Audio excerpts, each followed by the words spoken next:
मजा।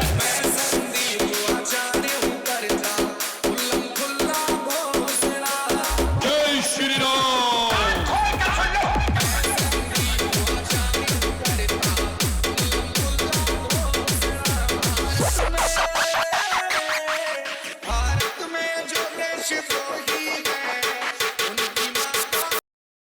स्वागत है दोस्तों आपका हमारे अनफिल्टर्ड ट्रुथ में। आज सबकी गोभी खुदेगी और उनको मिलेगा रियलिटी चेक। मैं आपका होस्ट और दोस्त काला कौआ और मेरे साथ जुड़े हैं बिरजू और लाला। तो बिरजू भाई, हमारे देश में क्या चल रहा है? हमारे देश में एक नई लहर आई है प्रोपोगेंडा मूवी बनाने की, ऐसा मूवी कहना से? है। हाँ, मूवी से। ये है ध्रुव राठी का कहना। अब ध्रुव राठी क्या क्या कहते हैं इसका विस्तार तो आप लाला जी से पूछिए। लाला जी बताइए। अरे ये किस दुराटी की बात रही है? वही दुराटी तो नहीं है जो लेफ्टिस्ट से भी लेफ्ट है और जो धोता भी लेफ्ट हैंड से है और खाता भी लेफ्ट हैंड से है। ये इतना लेफ्ट है कि क्या ही बोला जाए। आदमी स्ट्रेट होते हैं पर ये लेफ्ट पैदा हुआ है, लेफ्ट। अच्छा, तो ये स्ट्रेट लेफ्ट है, तो ये सचिन तेंदुलकर की लेफ्ट ड्राइव है? नहीं, ना, ये ना, ना। ये इस दुनिया के जो लेफ्ट कोने में होते हैं ना लोग, कुछ ये लेफ्ट हाँ। लोगों में रहता है। ये उसी दुनिया में है, लेफ्ट लोगों में। अच्छा अच्छा, तो हमका भी बताइए बिरजू भाई कि ध्रुव राठिया क्या किया है? मुझे तो लगता है कि दुराटी जब पैदा हुआ था तो उसकी माँ ने भी बोल दिया होगा उसे कि चलो भाई, क्या लेफ्टिस्ट पैदा हुआ है। तो भाई इसने क्या क्या कांड किया है जो आप लोग इसको इतना लेफ्ट बोल रहे हो? इस निकम्मे इंसान ने जब भी देश के ऊपर बोला है गलत ही बोला है। जो भी ये देश करता है अच्छा काम, उसको हमेशा ये दबाने की कोशिश करता है, ये अपने बातों पे के ऊपर से। तो हम यहाँ पे बताने जा रहे हैं कि आज हम लोग का टॉपिक है कि ये मूवी के पीछे तब पड़ा क्यों है। तो लाला जी आखिर हो क्या रहा है, जरा थोड़ा विस्तार में बताएंगे क्या? अब क्या बोले काला कौवा भाई, लोगों के पास काम और टॉपिक की इतनी कमी पड़ गई है कि लोग अब मूवी को भी प्रोपेगेंडा बोलने लगे हैं और पूरा उनका जीवन जो है वो कंटेंट उनका जो है पूरा ये मूवी पर ही चलने लग गया है और उसमें भी मोदी को ढूंढा जा रहा है। और क्या बोले, इनको लगता है मोदी से बहुत ही ज्यादा प्यार हो गया है। नमस्कार मित्रों, क्या यहाँ मेरी बात हो रही है? मोदी मोदी मोदी। अबे चुप! मोदी जी आपकी बात नहीं, यहाँ आपके प्रेमियों की बात हो रही है।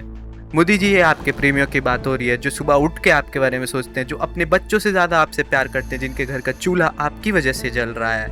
Modi is the power of Dhruv energy. तो इसका क्या किया जाए लाला भाई? लाला थोड़ा काला करो। आज करना ये है कि इस नमूने लेफ्टिस्ट को राइट का रास्ता दिखाया जाए। तो बिरजू भाई क्या बोलते हो आप इस पे?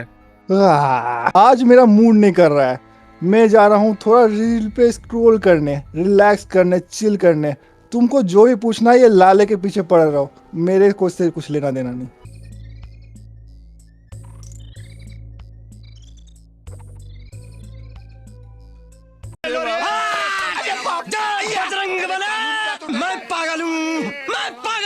लाला आप ही बताओ भाई, इसकी कैसे मारे भाई? ये ध्रुव बहुत बेकार कर रहा है यार। आप लोग ने जो मुझे बताया ना, मुझे बहुत बुरा लग रहा है यार। और बताइए।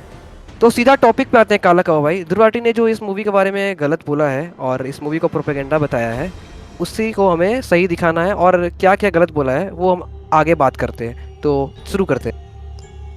तो जिस हिसाब से ये धुरंधर मूवी को प्रोपेगेंडा बता रहा है और उस हिसाब से धुरंधर मूवी में जो मेजर इकबाल का कैरेक्टर है जो कि इलियास कश्मीरी पे बेस्ड है, वो भी फेक हो गया।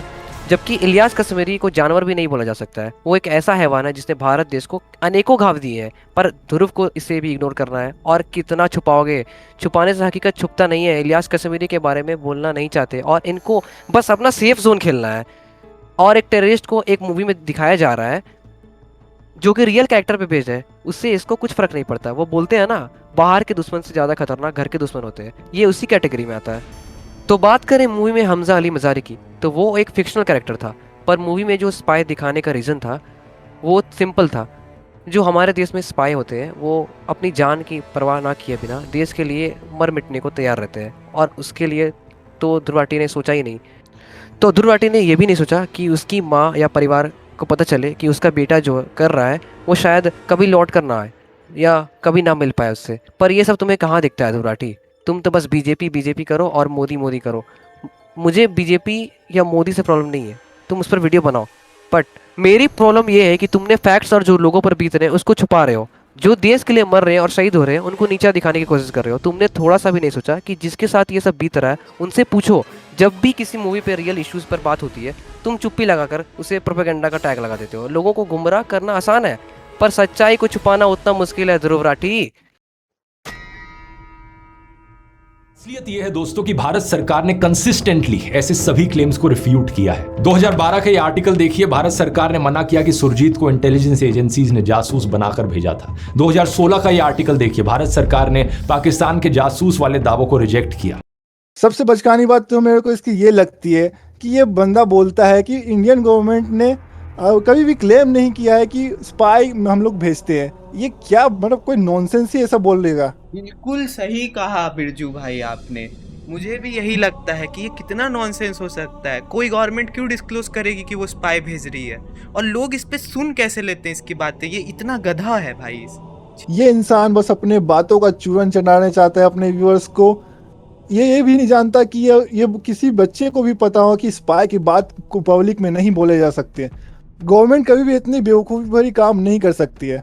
अगर ये डिस्क्लोज हो गया कि पब्लिक में कि हम लोग स्पाई भेजते हैं दूसरे कंट्री में, तो हम लोगों की बहुत ही तो फिर गवर्नमेंट को कई सारे लीगल इश्यूज फेस करने पड़ेगी और पूरा दुनिया में नाम खराब होगा वो अलग।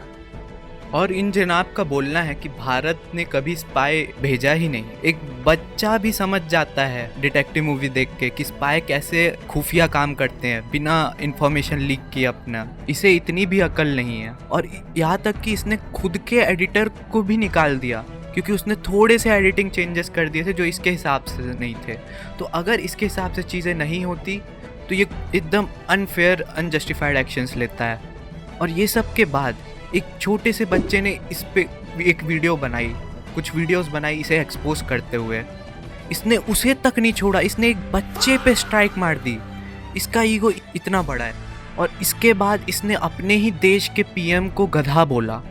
और ना जाने ये और कितने वाहियात ब्लेम लगाता है लोगों पे अगर कोई इसके हिसाब से ना चले तो। ना इसने एडिटर को छोड़ा, ना बच्चे को, ना अपने देश के पीएम को। इससे गिरा हुआ इंसान मैंने आज तक नहीं देखा। और ये सिर्फ अपना ओपिनियन लोगों पे थोपना चाहता है और कोई भी इसे क्रिटिसाइज नहीं कर सकता। वो कोई देश का सोल्जर हो, एक स्पाई हो, इसे कोई फर्क नहीं पड़ता। और जर्मनी में जब टेररिस्ट अटैक होता है तो ये एंटी इस्लाम हो जाता है और ये बोलना शुरू कर देता है कि नहीं, इमिग्रेंट जर्मनी के लिए सही नहीं है।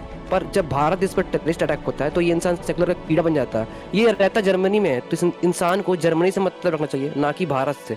ये रहता भारत में है और गुण गाता बाहर का है। और ये ना ही हमारे देश को प्रमोट करता है बाहर देशों में और ना ही हमारे देश को अच्छा दिखाने की कोशिश करता है। ये हमेशा नेगेटिव टॉपिक्स पर वीडियो बनाता है और अपने जेब को भरता है दूसरे पॉलिटिक्स पार्टी के पैसों से। आखिर ये डबल स्टैंडर्ड क्यों? मेरा इस ध्रुव से ये कहना है अबे जल्दी बोल, कल सुबह पनवेल निकलना है। मेरा इस ध्रुव से ये कहना है कि जो प्रिंटर के प्लेट्स थे नोट्स वाले, वो स्मगलिंग किसके सरकार में किए गए थे? वो किए थे कांग्रेस के सरकार में। तो आखिर में उसको जेल में क्यों नहीं डाला गया? और आखिर में ध्रुव राठी ने बोला भी तो ये बोला गया कि इसको जेल में डाल दो, जबकि ये कांग्रेस पे इल्जाम क्यों नहीं उठाता है? ये बंदा हमेशा बीजेपी के पीछे क्यों पड़ा हुआ है? हिटलर के समय में नाजी प्रोपेगेंडा फिल्म मेकर लेनी रिफेनस्टाल ने फिल्में बनाई जैसे कि ट्रायम्फ ऑफ द विल, जिनकी फिल्म की टेक्निक की बहुत तारीफ हुई। ऊपर से हिटलर की विचारधारा को बढ़ा चढ़ाकर दिखाने वाली ये झूठी प्रोपेगेंडा फिल्में अपने समय में बहुत प्रॉफिटेबल भी थी। अपने साल की सबसे बड़ी बॉक्स ऑफिस हिट्स भी बनी ये फिल्में जर्मनी में।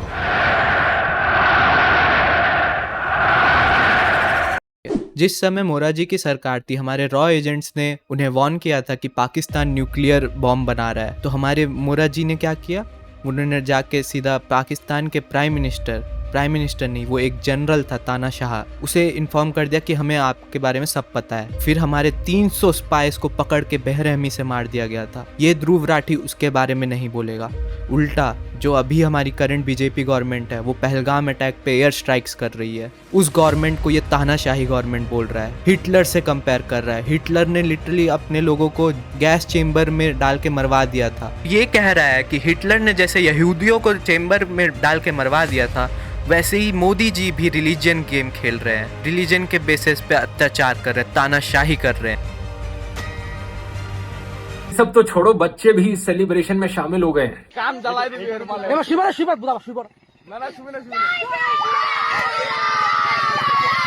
ये सब देखकर हैरान तो नहीं हो रहे ना आप, क्योंकि एक्चुअली में यही है बीजेपी के अच्छे दिन। प्रणव इस इंसान को यही लगता है कि हमारे देश में सिर्फ रिलीजन के बेस पे किसी को भी फालतू में सजा दिया जाता है, लेकिन ये कभी भी एक ही तरफा वीडियो बनाता है, क्योंकि इसको बस अपना ही प्रोपेगेंडा फैलाना है। ये कभी भी बांग्लादेश के जो हिंदू लोगों को जला दिया था इस बारे में नहीं बोलता है, जो उदयपुर केस है उसके बारे में नहीं बोलेगा, हमेशा फेक बोलेगा कश्मीर फाइल्स को।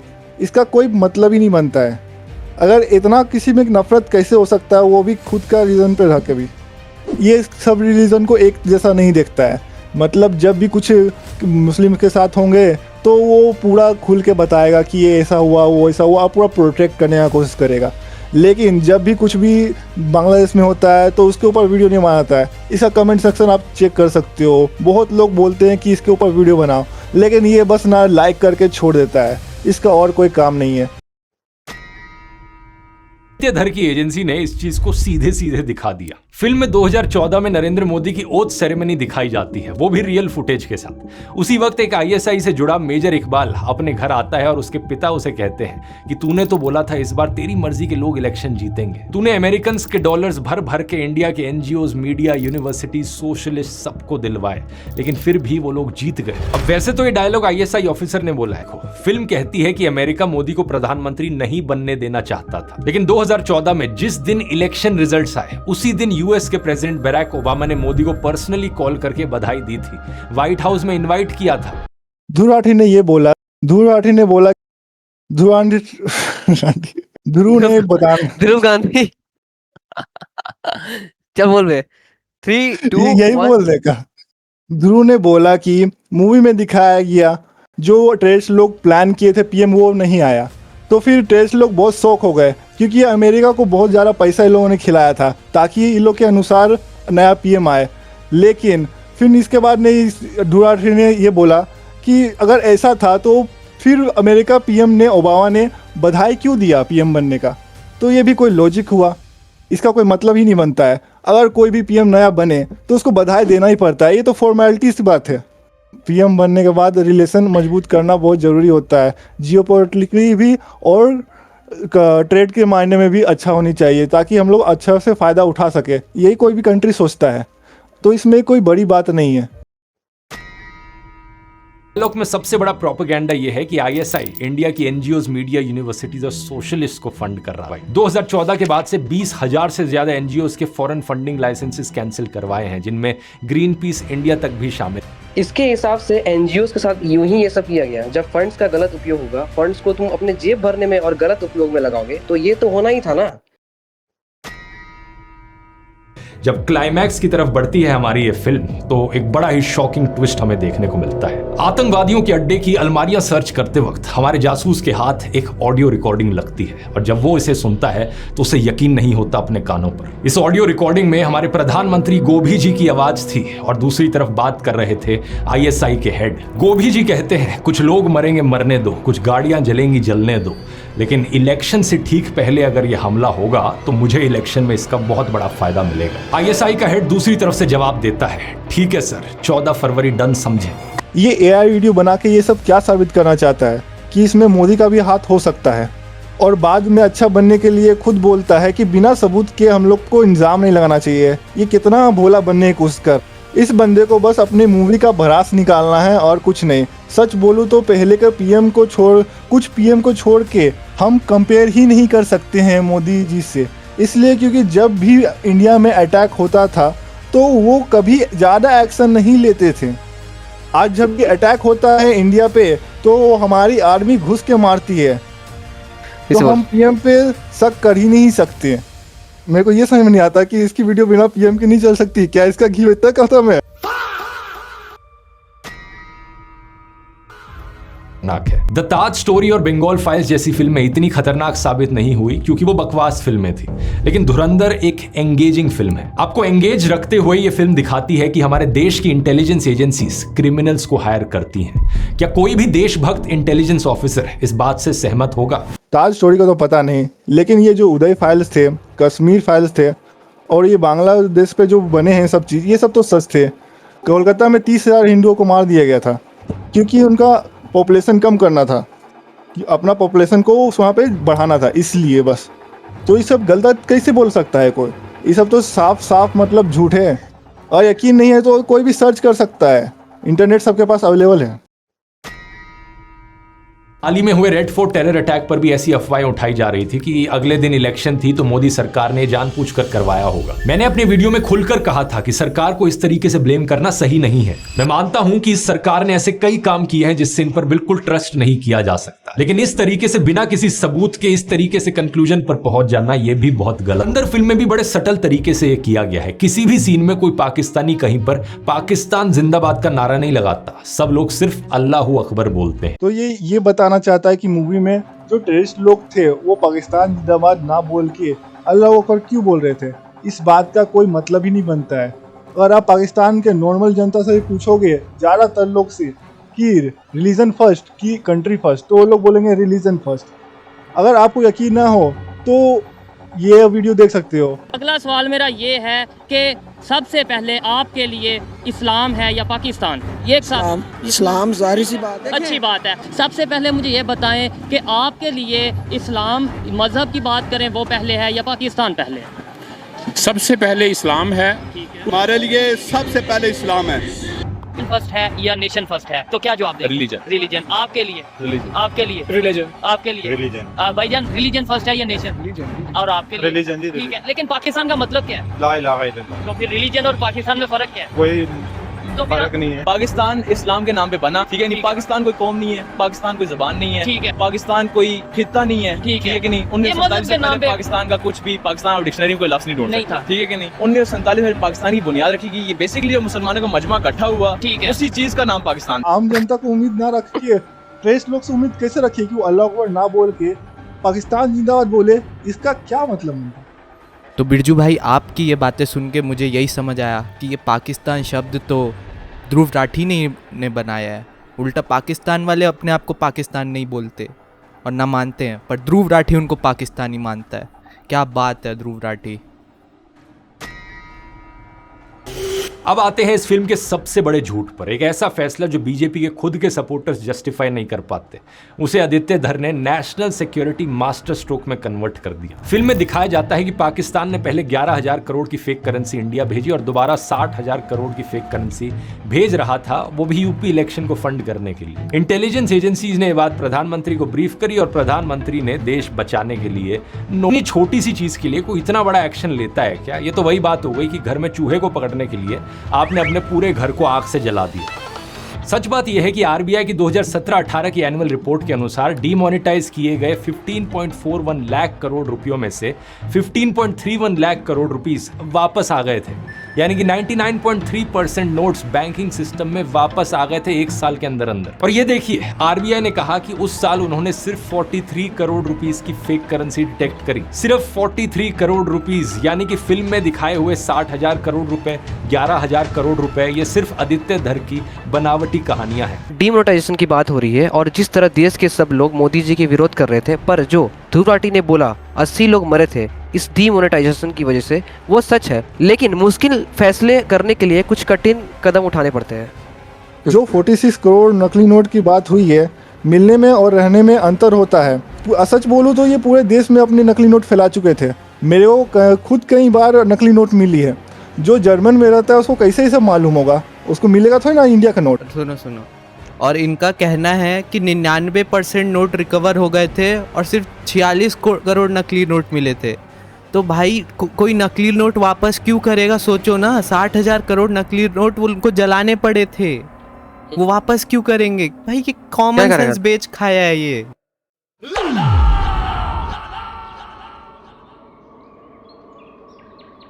लाला, ओए, बिरजू गाड़ी निकाल, लाला फिर भाग गया है। और आप लोग ये कुछ क्लिप्स देखिए तब तक। I just got a comment on Dhruv Rathee वाली वीडियो। दुनिया में बिलियंस ऑफ बच्चे हैं, क्या हमें एक और बच्चे की जरूरत है? जो वीडियो तूने मेरे ऊपर बनाया था उसमें एक भी गाली नहीं थी, बहुत ही अच्छी बात है, गुड बॉय। प्रधानमंत्री मोदी मोदी मोदी मोदी मोदी मोदी मोदी मोदी मोदी। तेरी माँ मैंने